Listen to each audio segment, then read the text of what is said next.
नमस्कार विद्यार्थी मित्रांनो. या भागामध्ये आपण मार्च मधील महत्त्वाच्या ज्या चालू घडामोडी आहेत याविषयी माहिती पाहणार आहे. बघा, पहिलं नुकतंच राज्यसभेवर बिनविरोध महाराष्ट्रामधील 7 जणांची बिनविरोध निवड करण्यात आलेली आहे. त्याच्यामध्ये पहिले जे आहेत राष्ट्रवादी काँग्रेसचे शरद पवार यांची काय करण्यात आलेली आहे, बिनविरोध निवड करण्यात आलेली आहे. त्यानंतर भाजपाचे आहेत रामदास आठवले यांची निवड करण्यात आलेली आहे. विनोद तावडे भाजपाचे त्यांची निवड करण्यात आलेली आहे. नंतर रामराव वडकुते भाजपचेच आहेत, त्यांची सुद्धा निवड करण्यात आलेली आहे. नंतर मायाताई इवनाते यांची निवड करण्यात आलेली आहे. आणि शिवसेना शिंदे गटाच्या ज्योतिताई वाघमारे यांची निवड करण्यात आलेली आहे. आणि 7वे आहेत पार्थ पवार राष्ट्रवादी काँग्रेसचे. मग महाराष्ट्रातून राज्यसभेवर 7 जणांची बिनविरोध निवड करण्यात आलेली आहे. मग यांची नावं विचारली जाण्याची काय आहे शक्यता आहे. कोण आहेत? शरद पवार, रामदास आठवले, विनोद तावडे, नंतर रामराव वडकुते, मायाताई इवनाते, ज्योतिताई वाघमारे आणि पार्थ पवार या 7 जणांची काय करण्यात आलेली आहे, राज्यसभेवर बिनविरोध निवड करण्यात आलेली आहे. ही नावं काय करा, लक्षात ठेवा, ही विचारली जाऊ शकतात. आता बघा, जे महाराष्ट्रातील राज्य आहे या राज्यांवर नुकतेच नवीन राज्यपालांची काय झालेली आहे, नियुक्ती झालेली आहे. बरोबर ना. मग राज्यपाल नवीन नियुक्ती याच्यावर सुद्धा प्रश्न विचारला जातो. याच्यामध्ये जर आपण पाहिलं तर सगळ्यात महत्वाचं, महाराष्ट्र जे राज्य आहे किंवा आपलं जे राज्य आहे या राज्यावर बघा, विष्णुदेव वर्मा यांची काय करण्यात आलेली आहे, निवड करण्यात आलेली आहे. लक्षात ठेवा.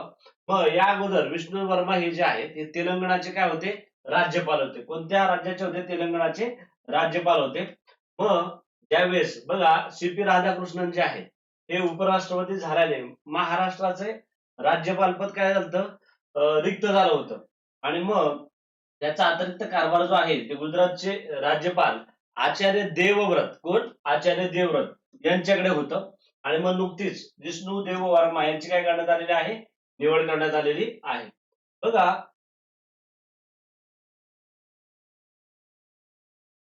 विष्णुदेव वर्मा जे आहेत यांचा जर आपण परिचय पाहिला तर त्रिपुरा राज्याचे आहेत. 15 ऑगस्ट 1957 रोजी त्यांचा जन्म, 67 वर्ष त्यांचं वय आहे. आणि मग ते महत्वाचं, त्रिपुराचे जे माणिक्य घराणं आहे, राजघराणं, या माणिक्य राजघराण्यातून ते आलेले आहेत किंवा प्रतिष्ठित राजघराण्यातून ते आलेले आहेत. जर आपण पाहिलं तर 1941 मध्ये या राजघराण्याने त्रिपुरासाठी पहिली लिखित राज्यघटना लागू केली होती.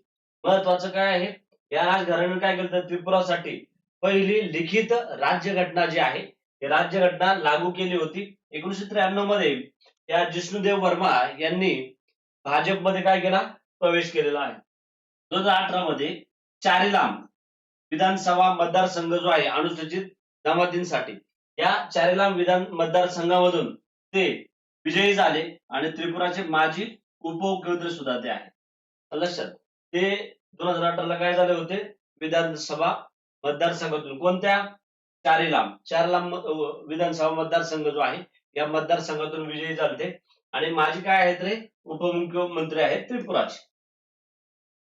पुढं शिवप्रताप शुक्ला यांची तेलंगणाचे राज्यपाल म्हणून काय करण्यात आलेले आहे, नियुक्ती करण्यात आलेली आहे. याच्या अगोदर ते काय होते, हिमाचल प्रदेशचे राज्यपाल होते. नवीन नियुक्ती कोणती त्यांची, तेलंगणाचे राज्यपाल शिवप्रताप शुक्ला.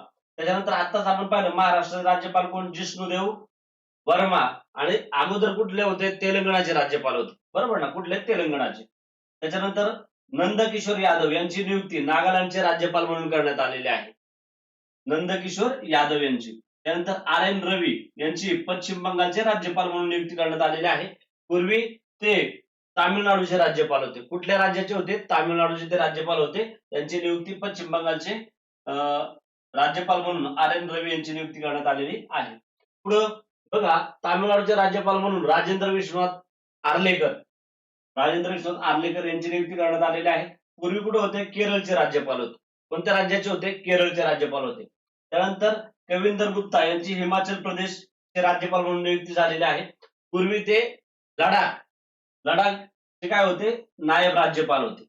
त्यानंतर विनय कुमार सक्सेना यांची लडाखचे नायब राज्यपाल म्हणून नियुक्ती करण्यात आलेली आहे.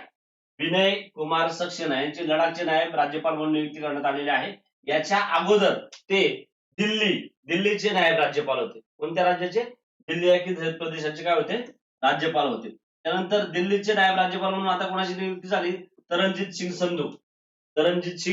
संधू. लक्षात ठेवा, राज्यपालावर जोड्या लावा सुद्धा विचारलं जाऊ शकतं. ज्या नवीन नियुक्त्या आहेत याच्यावर हमखास प्रश्न विचारण्याची शक्यता आहे. बघा, नुकतीच मोबाईल वर्ल्ड काँग्रेस यांची परिषद झाली. आता ही जी परिषद आहे ही स्पेन बार्सिलोना या ठिकाणी ही परिषद झालेली आहे. कोणती? Mobile world Congress 2026. म्हणजे 2 मार्च ते 5 मार्च 2026 या रोजी ही परिषद झालेली आहे. सगळ्यात महत्वाचं, या मोबाईल वर्ल्ड काँग्रेसची थीम काय होती? द आयक्यू इरा. काय होती रे थीम? द आयक्यू इरा म्हणजेच काय? बुद्धिमत्तेचे युग. ही या मोबाईल वर्ल्ड काँग्रेसची थीम होती. आयोजक कोणी केलं होतं? Global system for mobile communications association म्हणजेच काय? GSMA global system for mobile communication association यांनी मोबाईल वर्ल्ड काँग्रेसचं आयोजन केलं होतं. मग या मोबाईल वर्ल्ड काँग्रेसला भारताचे प्रतिनिधित्व म्हणून कोण सहभागी झालं होतं? याच्यामध्ये महत्वाचं, केंद्रीय दूरसंचार मंत्री जे आहेत हे ज्योतिरादित्य सिंधिया हे काय झाले? ते प्रतिनिधी म्हणून सहभागी झाले होते. याच्यात महत्वाचं, भारताच्या वतीने विशेष घडामोडी आपल्याला म्हणता येईल. भारताच्या वतीने भारत पवेलियनचं काय करण्यात आलं? उद्घाटन करण्यात आलं, ज्याद्वारे भारताच्या स्वदेशी तंत्रज्ञानाचे प्रदर्शन करण्यात आले.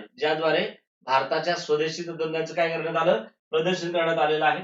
उदाहरणार्थ 5G 6G जे संशोधन आहे याचं काय करण्यात आलं? प्रदर्शन करण्यात आलेलं आहे मोबाईल वर्ल्ड काँग्रेस परिषदेमध्ये. पुढची महत्वाची घटना बघा, आता सरावावर हमखास प्रश्न विचारला जातो. नुकताच सराव झालेला आहे, त्याचं नाव आहे एक्सरसाइज लॅमिटी 2026. हा सराव जो आहे हा सराव भारत आणि सेशेल्स या 2 देशात झालेला आहे. जर लॅमिटी या शब्दाचा अर्थ जर घेतला तर त्याचा मराठीचा अर्थ होतो मैत्री. काय अर्थ होतो? मैत्री. आणि या शब्दाचा अर्थ क्रेओल म्हणजेच काय रे? मैत्री असा होतो. लक्षात ठेवा, हा द्विपक्षीय सराव आहे. लष्करी सहकार्याचं प्रतीक मानलं जातं. भारत आणि सेशेल्स या 2 देशांमध्ये हा सराव झालेला आहे. जर आपण पाहिलं तर ही आवृत्ती जी आहे ती आवृत्ती किती होती? 11वी आवृत्ती होती. किती आवृत्ती होती? 11वी आवृत्ती होती. या सरावाला सुरुवात 2001 पासून झालेली आहे. आणि 2026 ची जी होती ती किती आवृत्ती होती? 11वी आवृत्ती होती. लक्षात ठेवा, सुरुवात 2001. ठिकाण कुठे झालंय? सेशेल्स डिफेन्स अकॅडमी, सेशेल्स या देशामध्ये. कालावधी कधी होता? 9 मार्च ते 20 मार्च. जर आपण पाहिलं तर हा सराव जो होतो तर 2 वर्षांनी घेतला जातो. कधी? दर 2 वर्षांनी हा सराव घेतला जातो. द्वैवार्षिक सराव आहे. यापूर्वी जर आपण पाहिलं तर हा सराव जो आहे हा सराव केरळ या ठिकाणी पायदळापुरता काय होता? मर्यादित होता. म्हणजे केरळ या ठिकाणी घेण्यात आला. हा सराव जो होता हा पायदळ या करता फक्त मर्यादित होता. मात्र 2026 चा जो सराव झाला या सरावामध्ये बघा, भूदल, नौदल आणि वायुदल हे तिन्ही दल काय झाले? सहभागी झाले होते. म्हणजेच 2026 मध्ये पहिल्यांदाच त्रिसेवा म्हणून हा काय करण्यात आला? सेशेल्स मध्ये आयोजित करण्यात आला होता. आणि या सरावामध्ये त्रिसेवा म्हणजेच काय? भूदल, नौदल आणि वायुदल या तिन्ही दलांनी काय घेतला होता रे? सहभाग घेतला होता. तिन्ही दलांनी सहभाग घेतला होता. सेशेल्स या ठिकाणी 2026 चा एक्सरसाइज लिमिटी या 11वी आवृत्ती काय करण्यात आलेली आहे? घेण्यात आलेली आहे. पुढची महत्वाची घडामोड बघा, नुकतंच बघा पाकिस्तानचे पहिले संरक्षण दल प्रमुख म्हणून काय झालं? जनरल आसिम मुनीर यांची काय करण्यात आलेली आहे? नियुक्ती करण्यात आलेली आहे. म्हणजे CDF पद त्यांच्याकडे नव्हतं, हे त्यांनी नुकतंच म्हणजे या दलाच्या प्रमुख जनरल आसिम मुनीर यांची काय करण्यात आलेली आहे? नियुक्ती करण्यात आलेली आहे. आणि मग पाकिस्तानचे देशातील पहिले फील्ड मार्शल आणि संरक्षण दल प्रमुख म्हणून अधिकृतरित्या त्यांची नियुक्ती करण्यात आलेली आहे. म्हणजे काय? Chief of defence forces, CDF, chief of defence forces. पहिले संरक्षण दल प्रमुख कुणाची? जनरल आसिफ मुनीर यांची काय करण्यात आली होती? आलेली आहे, निवडणूक करण्यात आलेली आहे. आणि ही जी निवड आहे ही निवड त्यांची 5 वर्षासाठी असणार आहे. किती वर्षासाठी? 5 वर्षासाठी असणार आहे.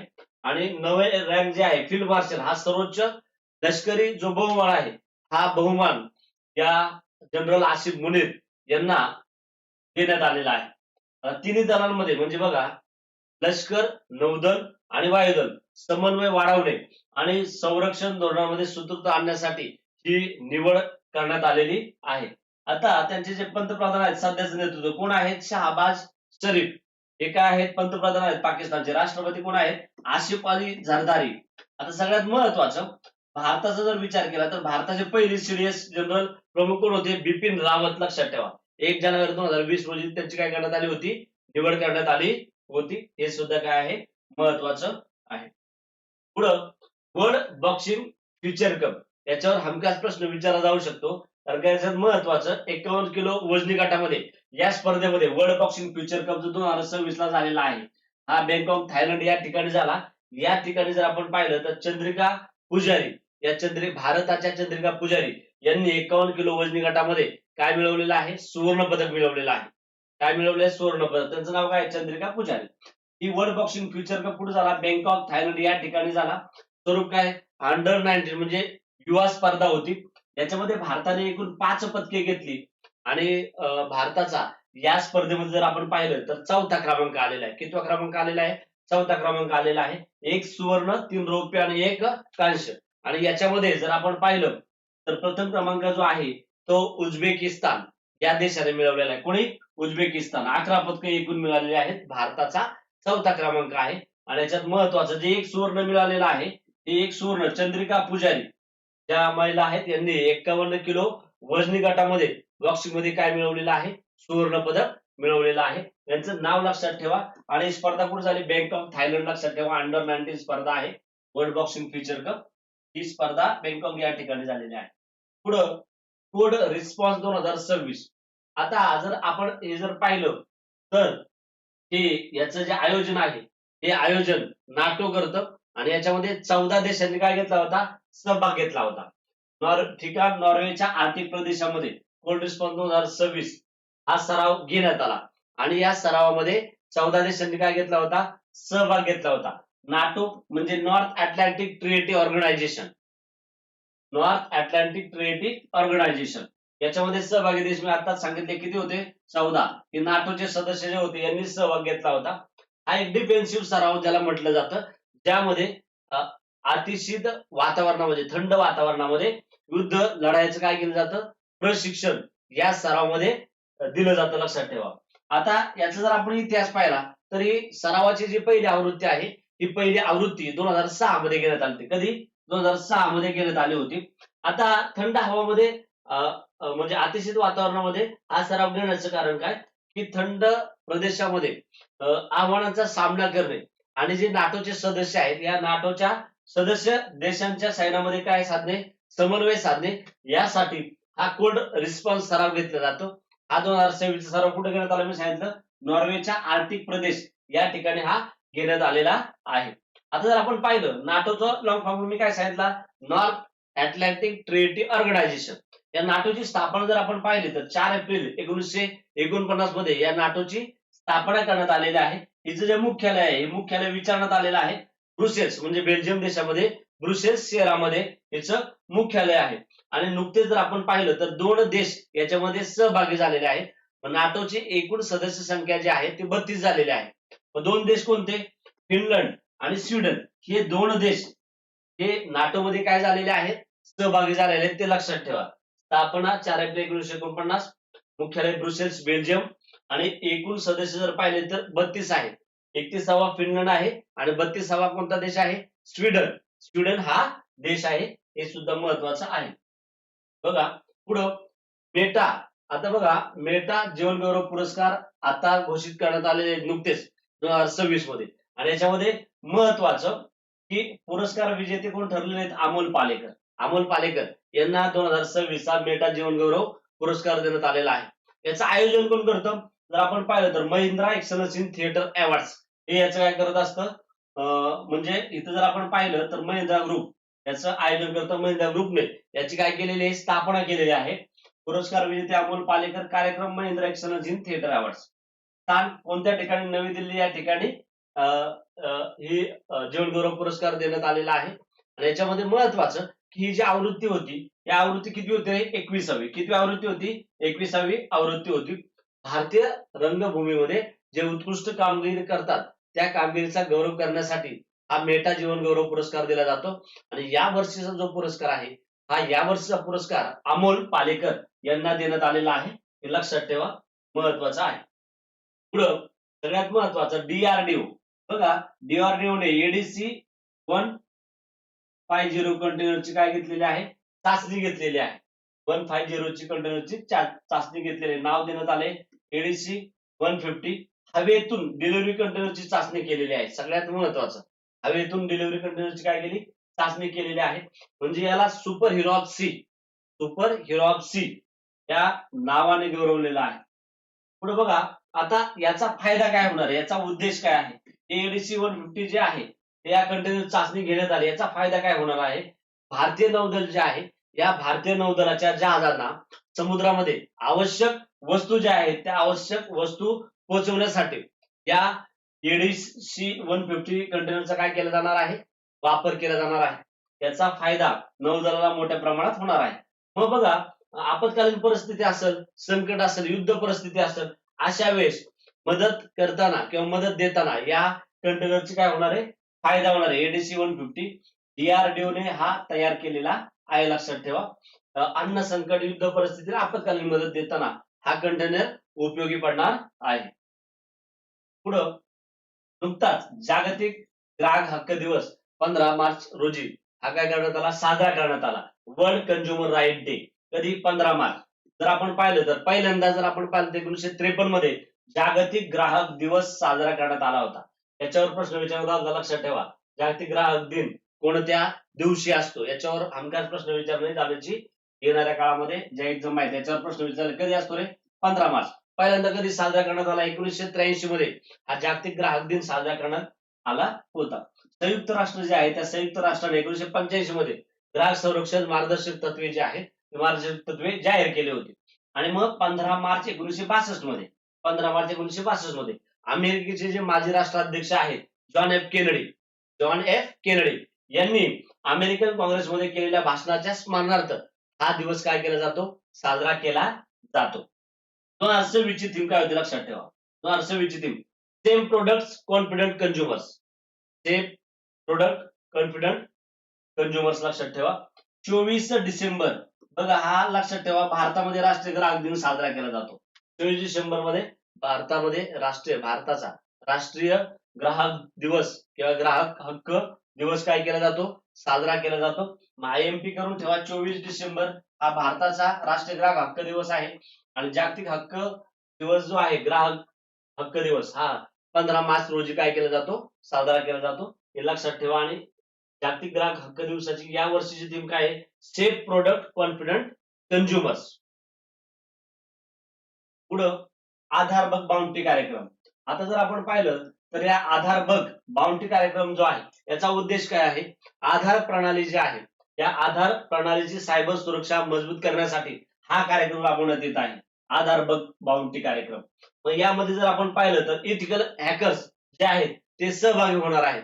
आणि मग याच्यामध्ये ज्या त्रुटी आहेत या त्रुटी शोधून काढण्याचं काम या आधार बग बाउंटी कार्यक्रमामध्ये केले जाणार आहे. याच्यामध्ये एकूण ज्या तज्ञ आहेत ते 20 तज्ञ भारतातील काय करण्यात आलेले आहेत? निवडण्यात आलेले, जे या आधार बग बाउंटी कार्यक्रमाद्वारे आधार मधील काय सुचतील त्रुटी शोधणार आहेत, लक्षात ठेवा. आता याच्यामध्ये जर आपण पाहिलं तर UIDA, बघा, unique identification authority of India, याचा लॉंग फॉर्म आहे, बरोबर ना. याची स्थापना जर आपण पाहिलं तर 2009 मध्ये करण्यात आलेली आहे. याचं मुख्यालय कुठं आहे? नवी Delhi. Unique identification authority of इंडियाचं मुख्यालय जे आहे ते नवी दिल्ली या ठिकाणी आहे. 2009 ची स्थापना आहे. सध्याचे जे अध्यक्ष पाहिले तर नीलकांत मिश्रा हे आहेत. कोण आहेत? नीलकांत मिश्रा हे आहेत. आणि आताचे सीईओ जे आहेत ते कोण आहेत? भुवनेश कुमार. UIDचे सीईओ कोण आहेत? भुवनेश कुमार हे आहेत, लक्षात ठेवा. पुढं सगळ्यात महत्वाचं IMP करून ठेवा, चंदीगड जे आहे ते पूर्ण साक्षर केंद्रशासित प्रदेश ठरलेला आहे. कोणतं? चंदीगड हे पूर्ण साक्षर केंद्रशासित प्रदेश ठरलेला आहे. या ठिकाणची जी साक्षरता आहे ते 99.93% इतकी आहे. किती आहे? 99.93% इतकी आहे. मग उल्हास कार्यक्रम, लक्षात ठेवा, कोणत्या कार्यक्रमाने?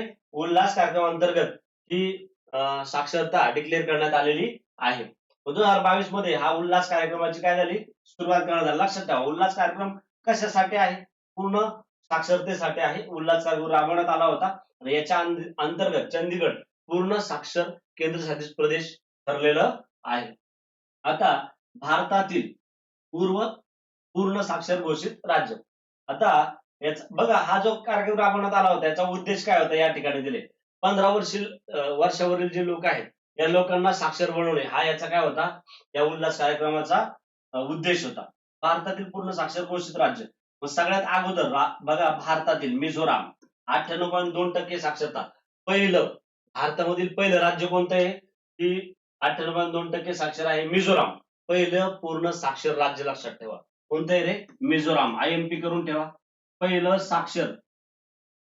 पूर्ण साक्षर राज्य मिझोराम. आणि त्याच्यानंतर दुसरं कोणतं आहे? गोवा. 99.5% इतकं आहे, दुसरं पूर्ण साक्षर राज्य आहे. त्यानंतर तिसरं आहे त्रिपुरा. मिझोराम, गोवा, त्रिपुरा. 95.7% साक्षरता, तिसरं पूर्ण साक्षर राज्य. याच्यावर हमखास प्रश्न विचारला जाऊ शकतो येणाऱ्या काळामध्ये. कंबाईन असेल, त्याच्यानंतर सरळ सेवेचे जे एक्झाम आहे याच्यावर प्रश्न विचारला जाईल. भारतातील पहिलं पूर्ण साक्षर राज्य कोणतं, किंवा नुकताच पूर्ण साक्षर केंद्रशासित प्रदेश कोणता आहे याच्यावर हमखास प्रश्न विचारला जाईल. पहिलं आहे राज्य मिझोराम, नंतर गोवा आणि त्यानंतर त्रिपुरा. चौथं राज्य हिमाचल प्रदेश. 99.30% साक्षर राज्य ठरलेलं आहे. त्यानंतर जर पहिलं पूर्ण साक्षर केंद्रशासित प्रदेश विचारला तर लडाख. काय सांगतोय? पहिला पूर्ण साक्षर केंद्रशासित प्रदेश कोणता आहे? लडाख. जून 2024 मध्ये 97% साक्षरता त्या ठिकाणी होती. पहिले पूर्ण साक्षर केंद्रशासित प्रदेश लडाख. राज्य विचारलं तर मिझोराम. आणि सध्या कोणता आहे साक्षर केंद्रशासित प्रदेश ठरलेला आहे? चंदीगड हे ठरलेलं आहे. कोणतं ठरलेलं आहे? चंदीगड. कोणत्या कार्यक्रमांतर्गत? उल्हास. कार्यक्रमाचं नाव काय आहे? उल्हास कार्यक्रम 2022 मध्ये हा राबवण्यात आला होता. 15 वर्षावरील लोकांना साक्षर बनवणे यासाठी. पुढं संगीत कलानिधी पुरस्कार 2026. बघा, 2026 चे जे विजेते आहेत संगीत कलानिधी पुरस्कार, त्यांचं नाव आहे जयंती कुमरेश. कोण आहे? जयंती कुमरेश. हे आहे सरस्वती वीणा वादक आहे. कशाशी निगडीत आहे याच्यावर सुद्धा प्रश्न विचारला जातो. सरस्वती वीणा वादक याच्याशी जयंती कुमरेश निगडीत आहेत आणि त्यांना संगीत कलानिधी पुरस्कार 2026 घोषित करण्यात आलेलं आहे. तमिळनाडूचे चेन्नई येथील प्रसिद्ध कलाकार आहेत. तमिळनाडू राज्याचे चेन्नई या ठिकाणचे प्रसिद्ध काय आहेत? ते कलाकार आहेत. बघा, 34 वर्षानंतर महत्वाचं वीणा वादकाला हा पुरस्कार देण्यात आलेला आहे. किती वर्षानंतर? 34 वर्षानंतर हा पुरस्कार काय करण्यात आलेला आहे? देण्यात आलेला आहे. म्युझिक अकादमीच्या 100व्या संमेलनामध्ये हा पुरस्कार काय केला जाईल? दिला जाईल. त्याच्यानंतर नृत्य कलानिधी पुरस्कार कुणाला देण्यात आलाय? नरेंद्रजी यांना. कुठं? भरतनाट्यम साठी नरेंद्रजी यांना नृत्य कलानिधी पुरस्कार देण्यात आलेला आहे. त्याच्यानंतर संगीत कला आचार्य पुरस्कार सुगंधा कमलगम आणि त्रिचूर सिंह नरेंद्रम यांना हा संगीत कला आचार्य पुरस्कार देण्यात आलेला आहे. हे सुद्धा महत्वाचं आहे. बघा, मार्च मधल्या ज्या महत्वाच्या घडामोडी आहेत त्या आपण या भागामध्ये घेतलेल्या आहेत. आणि पुढच्या भागामध्ये महत्वाचं नुकतंच आपण पाहिलं की एबेल पुरस्कार डिक्लेअर झालेला आहे, त्याच्याविषयी आपण माहिती पाहणार आहे. अनेक महत्वाचे पुरस्कार डिक्लेअर झालेले आहेत. त्यानंतर महत्वाच्या ज्या चालू घडामोडी आहेत त्या आपण पुढच्या भागामध्ये पाहणार आहेत. थँक्यू.